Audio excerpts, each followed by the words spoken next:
Hey, what's up, guys? This is Kuya Paul, and you are listening to the Love and Mother Metaphors podcast here on youtube.com/user/Valor07. Yes, once again, if I get enough subscribers, if you guys subscribe, like, favorite, subscribe this channel, yes, I will probably change it to something a bit more professional, but it's okay. You can still find it at user.valor07. You can also find me at Kuya Paul. At Kuya Paul with Facebook. So that's facebook.com/Kuya Paul, and Instagram at instagram.com/Kuya Paul. Or not Kuya Paul, Kuya Paul Poetry. Wow, I really messed up that beginning. But yeah, so yeah, it's been a little bit actually. I think almost a week and a half since I've recorded. Currently, I'm in my car driving to the resorts. Not really for work, but I actually got invited by a friend of mine. He's going to be he's shooting a Beach Boy cover band at the Disneyland Resort in downtown Disney, specifically, and he's asked me to do some Steadicam operation. So I'm going over there for that. Yeah, so that's basically it. Oh my gosh, there's so much stuff that's happened. I was actually supposed to record sometime last week to give a couple updates on what's going on with me life. Yeah, a lot of things are really going on. So personally, doing pretty well. I've been busy with work mostly, but also other work as well too. I've been doing a lot of Lyft, and I'm actually trying to start little side podcasts as well too. Just a little bit more content you can find on my YouTube channel for recordings on my Lyft drives. I'm not recording people inside my car, but I'm recording myself talking about conversations or different kind of things that have happened while I've been driving Lyft. It's supposed to be somewhat uplifting, encouraging, to let you guys know the different great things that happen when I do Lyft. I think I also just do just random things that happen in my Lyft drives. They're actually quite interesting. Let me think of a couple maybe. So let me see. A lot of people actually ask me to do my poetry in my Lyft. So just the other day, like 2 days ago maybe? Yeah, about 2 days ago, I was doing Lyft, and two of my passengers back to back actually had asked me to do some of my poetry because I have my logo in my car. So when you actually go inside my car, you can actually see Kuya Paul. And people ask me what that is, what I do. I always tell them it's like, yeah, like this is kind of my side hustle when I do Lyft. Helps me pay for some extra bills, and also save money for vacations and stuff that are down the pipeline for me. But they always ask like what else I do, and I always say, yeah, I'm an author, spoken word artist, poet. And they're like, can you spit something? And I usually do something when I drive. So they like it. They're very encouraged. I actually got some people to subscribe to my channels that way as well too. I just basically promote myself when I'm in the car. And yeah, I've had a lot of fun doing it. And in terms of Lyft, I've actually been doing it for quite a while. I know I talked about it a couple times on the podcast as well. And yeah, I really do very much enjoy Lyft. I enjoy the process. I enjoy talking to people. And mostly I just enjoy kind of the freedom of earning that extra income as well too, driving my car and doing the things that I like to do, namely driving. I really do like driving. It's an easy thing for me to do. It's not too hard. So yeah, I personally enjoy driving with Lyft. So that's part of what's been going on. I am actually helping also. Let me see, two things. If I hadn't mentioned before, I'm actually in a stage production called Heartstorms. It's going to be at the Greenway Court Theater. In fact, by the time that this podcast is going up, it'll probably be either the next week or the week previous. This actually might go up a week after my performance, but I'm doing I'm helping with the stage production at the Greenway Court Theater called Heartstorms. It's part of the LA Get Down. Shout outs to all the cast and crew that are part of this production. Shout outs to the Greenway Theater. Big shout outs to Ariana Bosco, or Lady B, who is the writer and the producer of the of Heartstorms, the stage show, and yes, yeah, I'm gonna be part of it. I was actually asked by Lady B. So if you actually do go or ended up going, I am doing the tech for actually that show. It is interesting actually being able to do that. Just doing the sound, also doing the pre-recorded video for that event. I didn't record the video personally, but I'm just like the one that's doing it at the show. So if you are at the show, I'm gonna be doing all like a little slideshow, PowerPoint stuff in the background. All the basically like stage prop stuff. And I'll be doing some spoken word as well too. So it's gonna be a lot of fun. If this podcast is before that show, definitely encourage you to go. You can get tickets on the Greenway Court Theater website. If it's after the show, give me a shout out. Like if you went to the show, tell me if you liked it or not. It's a really great show, so I'm sure you will. Tell me what you like then.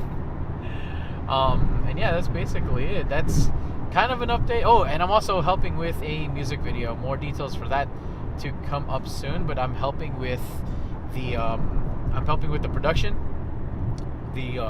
production, the writing, and I'm doing some stage management as the second AD. I believe that means assistant director. So yeah, I'm the second AD in the production, helping book the locations, helping with extras and extra booking, and this is going to be happening in the next couple of weeks. Wow, a bird just pooped on my windshield. It's so weird.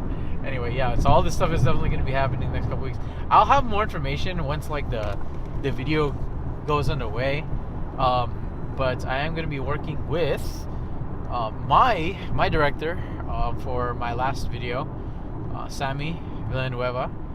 She's going to be filming this production, and yeah, I'm going to be having a lot of fun working with her. And we've been working on this for about a month already. The music video is not mine, by the way. It's actually someone else's. That's why I can't go into too much information right now, but I am helping her produce it. So I'm very happy to be able to do it. I'm actually, in the past maybe couple months, I've been trying to get on stage more in terms of like doing stuff. Even right now, I'm going to Disneyland, and going to be helping film with a friend of mine. He's going to let me use his Osmo, which is kind of a Steadicam. It's a Steadicam, yeah. It's a Steadicam stand. I don't know if that's what it's called, but yeah, it's basically like helping use the Steadicam to shoot and film this. Is a Beach Boys? I think it's a Beach Boys cover band. But pretty excited to actually do that. I'm definitely tired. I'm just gonna kind of like rant about my day. This might just be the podcast, but yeah, my day started off 4:45 today. And if you guys don't know when I recorded this, I'm gonna tell you right now. It's Easter, so I'm recording this actually on Easter Sunday. I woke up 4:45 this morning for a sunrise service. For my church, we met at the Lemon Creek Centennial Park. That's in Walnut, California. Met over there, got up at 4:45, got to the park a little bit after 6, and then we had a service around like 6:45, 7 o'clock. I kind of been up ever since, been hanging out with a friend of mine. After the sunrise service, we ended up going to my house, chill for a little bit. We were actually going to go to another service, but we got really tired. So we ended up just kind of chilling there, got to talk to my sister for a bit. Then we went to lunch. We went to Krua Thai. That's in the Hong Kong Plaza in West Covina. Chilled a little bit more, and then went our separate ways. Her to her family, me to this shoot. That's kind of where I am right now. But yeah, did the whole sunrise service thing. Yeah, like in terms of sunrise service, I like sunrise services. If you ever been to a sunrise service, it's really nice. Our service had a really good one. It was simple, just regular church service. but it's at the park, so we get to see the sunrise. So it was really nice in that regard. Excuse me. Kind of grew up with like church services like that as well too. I remember when I was young, like we used to go to sunrise service where it was kind of an organization of different churches. They actually got together and they booked a parking lot in Walnut, and this happened for like maybe about 3 or 5 years, and just different churches got together. They did all these little special numbers, pageant numbers. Mostly it was just kind of like tambourines and flags, and they'd all do different kind of praise numbers, praise dances.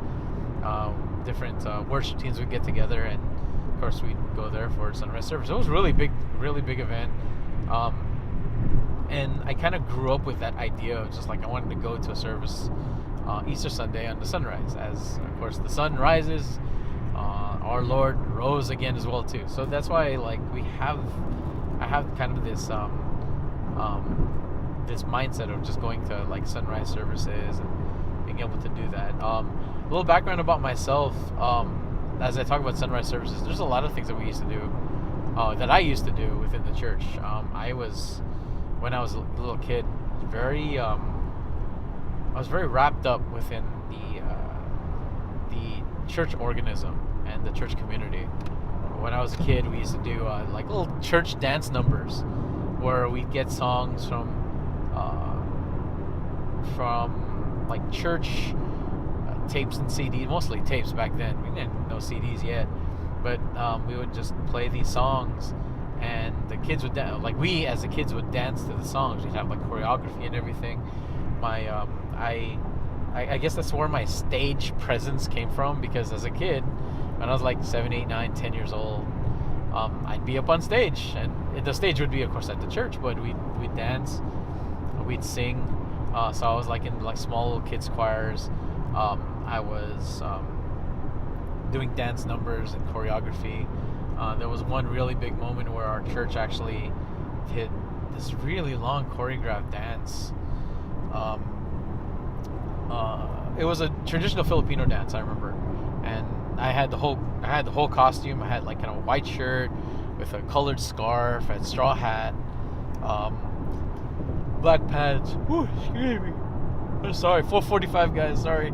But like, yeah, we had like all this stuff like worn. I had a partner, and then we just danced. Like we just danced together, in like very traditional Philippine slash Spanish type cultural dances, and we did a little bit of that when I was in my first church in FICC, First Christian Church. We had this whole big pageant. We got to do it several times with our church anniversaries, with other churches as well too. We had this whole troop of like kids. We have probably around 20 kids, and we all learned to dance, the choreography and everything. So it was really great. It was probably the deepest the deepest cultural thing I've ever done in my life. I'm not too privy on Filipino culture in terms of the practice and the learnings of Filipino culture. That was probably the closest I ever got. Being part of Filipino church, you get that a lot too, but I digress. That, you know, like your culture comes from your faith, but that was probably the most I've ever gotten actually within Filipino culture. That being said, yeah, as a kid I was doing a lot of other stuff as well too, like church dances. We used to use a lot of songs like from like Salty, the singing songbook, Kids Praise 1 to 5 to 7 to 9, whatever.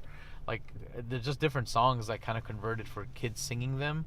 But these were just like regular praise and worship songs that you'd find in like other tapes during the time during that time and that era, which that era was like maybe the late 80s, early 90s, probably early 90s, and just all this great stuff was happening.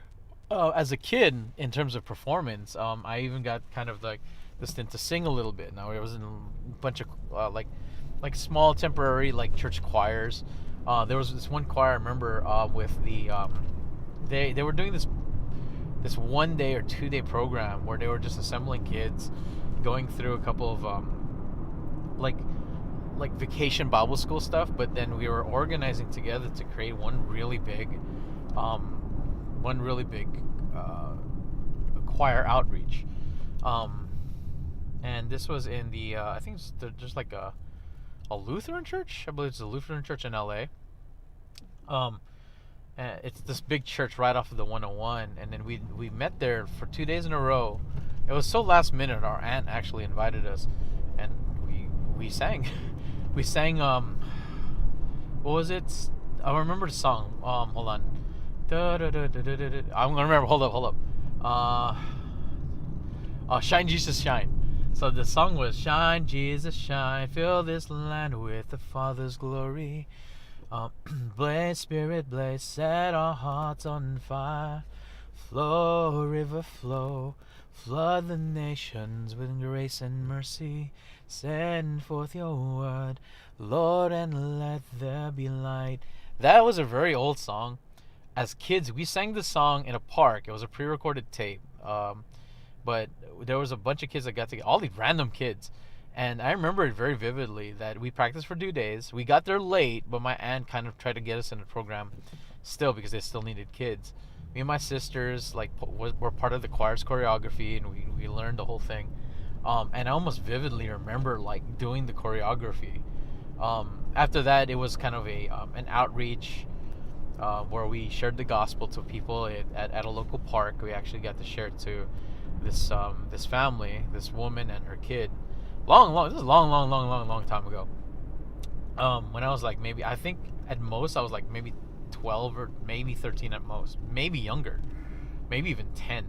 But yeah, like in terms of just like performance at church and church worship through performance, through like choreographed or stage type performance, like it's been a thing. So I say all of this because like, you know, like going to like a sunrise service, things for Easter, even like pageants and choir performances, cantatas, pageants, not like beauty pageants, but like the pageantry of like flags and tambourines and laurels and things like that. Like I went through the gamut. I remember we did another performance for an afternoon, like a Sunday afternoon church, where I actually had to learn tambourine and I had to learn flags, and I learned like flag twirling and stuff, just the basic stuff, nothing that you'd see in like color guard, which is different. That's like the school stuff, and then like field band. But I did have to learn basic flag twirling, figure eights, things like that.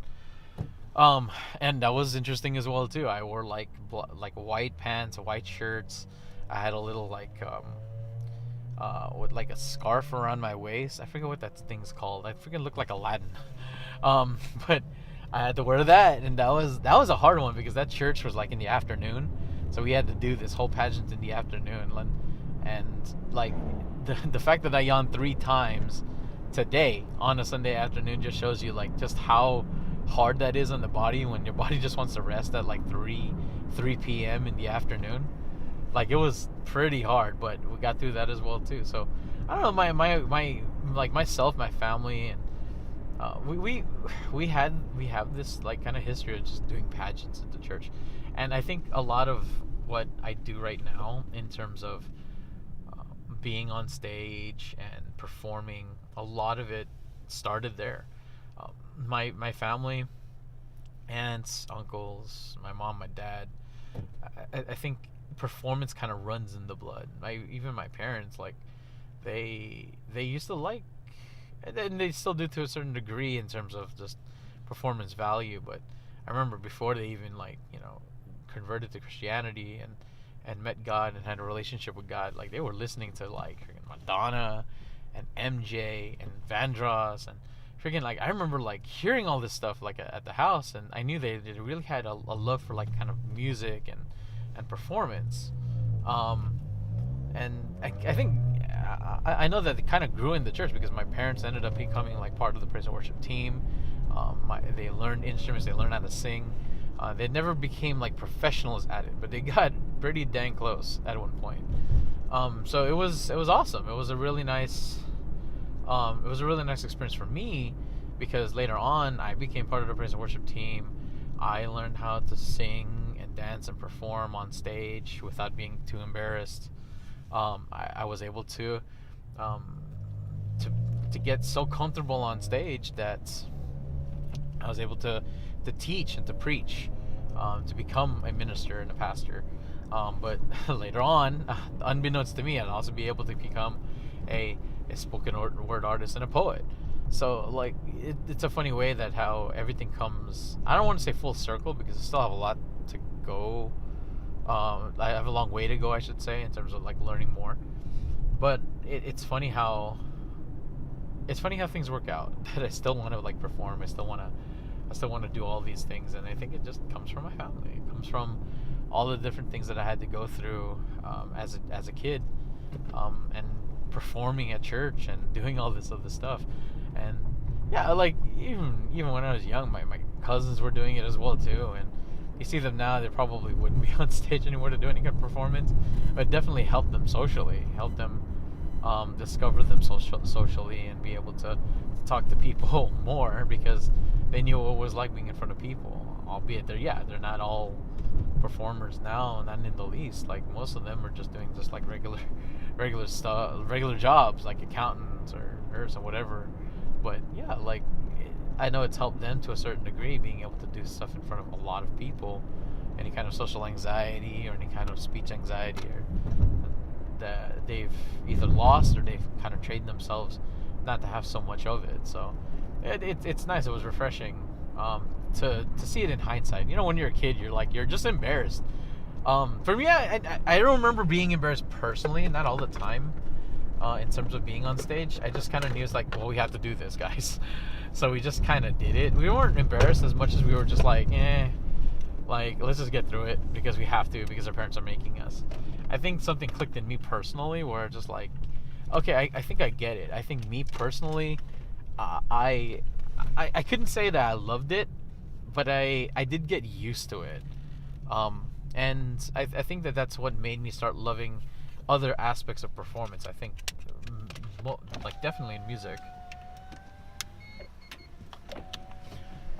But most definitely like in teaching and preaching and being able to talk to other people. So I know I changed a lot in that regard. I changed a lot. It changed me. It changed kind of my path in what I do. I'm not as shy in doing performances and stuff like that because of the stuff that I learned when I was a kid. All that to say that the sunrise service this year has kind of made me reminisce on those things. Made me reminisce on like the time I was so active, and made me like appreciate what I had to learn when Easter Sunday basically meant, oh, I got to be on stage, oh, I got to sing this song, oh, I have to do this choreography with my friends. It kind of made me appreciate those days when I had to, because it made me the person that I am now in terms of performance, in terms of my my poetry, in terms of what I do for ministry as well too. So yeah, that's basically it. Don't have too much else to say other than if you are hearing this, happy super belated Easter. That's number one. And I do encourage you guys, you know, if you have kids, I don't know if you do, but if you do have kids, I really encourage you to play with that aspect. Yeah, they'll be embarrassed, but play with the idea of like getting them involved with some kind of performing arts. If they don't become a performer, which is fine, well and good, just give them the idea of like doing something in front of people. Not necessarily don't try not to do it to like show off, but do it so that they have like this idea of like, you know, if you want to share something, you have to have the courage to do something.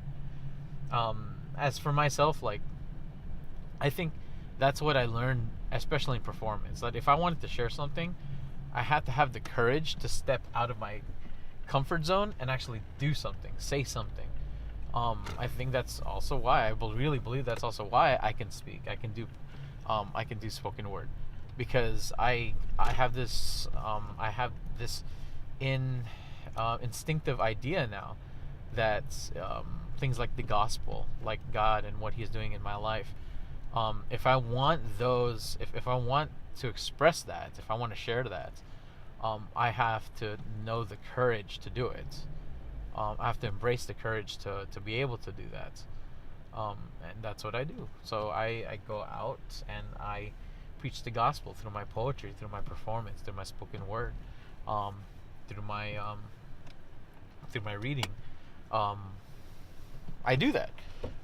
So yeah, if you, number one, if you have kids, I'd really encourage, try it. At least one thing, let them do some kind of one performing art, and then you don't have to like super force them, but it's just kind of like get them to that point where they're comfortable being able to share something that sooner or later they'll be passionate about. So if it's not dance, fine. Like, have them do one dance number, have them do one singing number like I did. And yeah, they'll be embarrassed, but they'll also like kind of have the idea that, hey, if I want to get people's attention, I have to step up. I have to step out. And the second thing is, I'd really encourage you to do it. Why not? And that I think that's kind of it's a big thing, like to be able to step out and learning how to step out. A lot of times in performance, it feels like you're showing off, and that's why you don't want to do it. And albeit a lot of people do use performance as an excuse to show off, but performance in the proper aspect, I don't want to say proper, in the aspect of sharing, is so important, because it's the way that you deliver something that's pertinent, that's passionate to you. So I mean, I'd really encourage that, if this is your heart, to share something, then get used to the idea that you're gonna have to step out of a comfort zone. Performance, like singing in public or doing some kind of choreography in public, or a combination of both. It can be healthy. It can be healthy to just try it, just to say, okay, fine, I'll do this like number, or do this what are those things called? Flash mobs. You could do a flash mob, and do something publicly to express something passionately. So you can get used to that rhythm, so that when something that's pertinent to you, something that's important to you comes up, you can do it. You can say, hey, I've been in front of people. I know what this is gonna feel like. I know I might feel nervous, maybe even embarrassed, but there's something that's so important to me. Whether it's your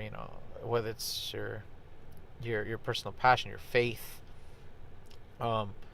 or something that's very close to you. Like for me, it's my faith. For me, I think if I didn't have this pre-training when I was a kid, it would be a lot harder for me to share my faith. But at least for right now, I know that a big part of how I share my faith is performance.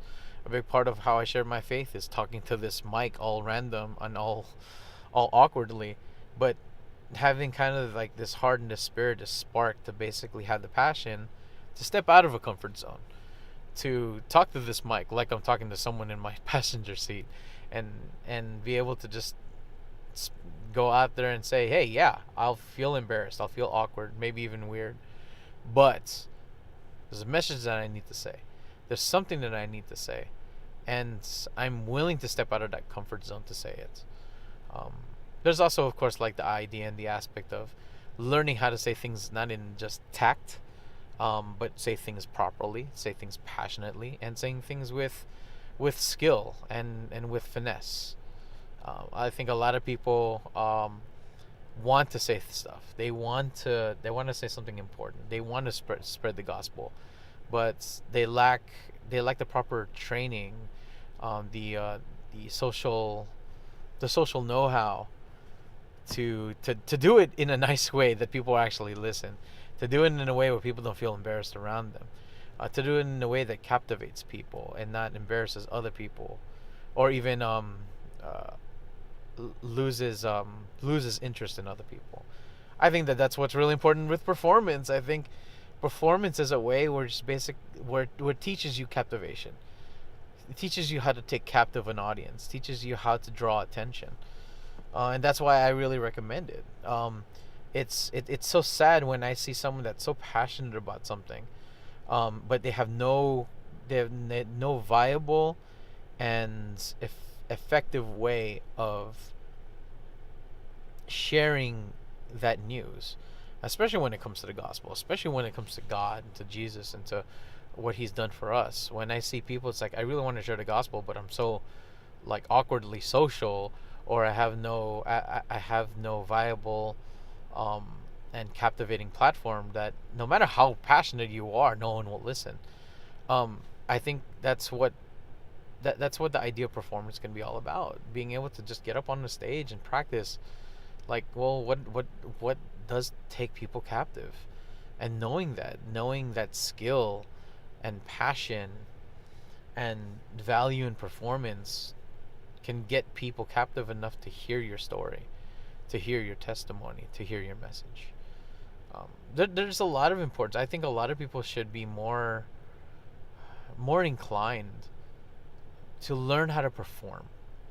And a lot of times people get that term so skewed. Or it's like, well, it's not a performance. It's, and I might sound Christianese for a second here. Sorry, um, but a lot of people get that idea wrong. Or it's just like, oh, we're not here to perform. We're here to worship. It's like, well, it's kind of the same. Because when you perform, you're showing skill, and then when you're showing skill, you show respect. And if there's respect, especially when it comes to worship, it's unto God. So God kind of demands that respect. So when I see a performance, I don't see someone trying to show off their skill. I see someone respecting their love for God by giving them their best, and by giving them something that is that can hold the crowd captive. Which, if it holds a crowd captive, that means it's pleasant and pleasing, and I think God can be pleased with that, because it means that you took the time to think about it. It means you're not just like it's not just vomit out of your heart. It's a passionate weaving work of art from your mouth to others that blesses God. I think you know what I mean by that. Like it shows that your respect and your passion for Him, when what comes out of your mouth or what is shown through your body is of high skill, because you took the time. You took the time, and you took the time because you love God. You respect the God. You love God. You are passionate towards Him. So you took the time to do something nice. And I think it was what I learned as a kid. What I learned very much when I was performing as a kid is that it's nice when you practice. It's nice when it's planned. It's nice when you when you're doing a performance, and it's not like it doesn't look cookie cuttered, super copied last minute. It looks like pristine. It looks like someone worked on it. I think especially when we're spreading the good news of the gospel, but in all things, but definitely the gospel, first and foremost as faith and as believers. But we need to really need to think about that idea of just like, yeah, like I want to give my best. I want to give a performance that shows my passion towards God, and I want to do this performance so that other people will know how passionately I love God. I can go so deep into it, but that's what I learned when performing as a kid. Give something grand, give something nice, give something captivating, give something of value, give of your passion, and give unto the Lord as your way of ministering to other people, and sharing the gospel to other people as well too. Wow. I hope you enjoyed that. I did. It was really nice reminiscing on the idea of my performing as a little kid, and just seeing other people that were blessed by it. I think in hindsight, because when you're a kid, you're just embarrassed. You're just like, oh, I'm on stage, I don't want to be here, or I'll be playing video games, or just running around with my friends, or just playing around. And then when the adults tell you, it's like, no, you got to practice this first, you don't always have the appreciation. When I was growing up, kind of after those times, I started to have the appreciation. I think that's why I went into the ministry. I went into doing more performances, because I found the appreciation of, like, yeah, you know what? I do like the fact that I learned how to share the gospel through performance. I do like the fact that I got to share something of value, and I hope other people were blessed when I did it. So that's me. That's Kuya Paul, and this has been my metaphor. I hope you guys have been blessed in hearing it. And once again, um, if you are blessed, you can follow me on the social medias: facebook.com/Kuya Poetry, also instagram.com/Kuya Poetry. You'll also find me on YouTube, on my YouTube channel as well too. And this is real talk. If you guys are really blessed by what you're hearing so far, please share it on your social medias. Let people know more about the podcast. If you're blessed by this, the one thing you can help with me right now is just kind of share this with other people. That's the only way. That's the biggest way, not the only way, but the biggest way. I thought about doing all these other things in terms of like Patreons and stuff like that, like helping support. Honestly, the way that you can support right now is if you feel like someone else is gonna be blessed by this, just share with another friend. Just put on your like social media. Just say, hey, heard a dope podcast by Kuya Paul. You guys should listen to it. That really helps me a lot. And if you do that, then I mean, I'll be blessed. I don't necessarily need the views or anything like that. I just need to know that like what I'm doing over here is really blessing someone else. So sharing it on your social medias, that really does help me out. That really helps me know that what I'm doing right now, it's not in vain, but it actually is helping the community. Do you ever have any other things that you want me to talk about within the 11 Metaphors podcast, or any kind of things you want me to get into with my rants? You can also let me know, either Facebook or Instagram. You can message me, and I'll see what I can do in terms of talking about those points as well too. Especially when it comes to like ministry, when it comes to arts, or when it comes to just like kind of like relationships and pop culture, and talking with other people in the community and stuff like that as well too, or industry stuff. Don't know everything about industry, but I'll do my best and everything that I've learned so far. So that's basically it. Once again, this has been my metaphor. My name is Kuya Paul. Take care. God bless. I'll see you guys soon.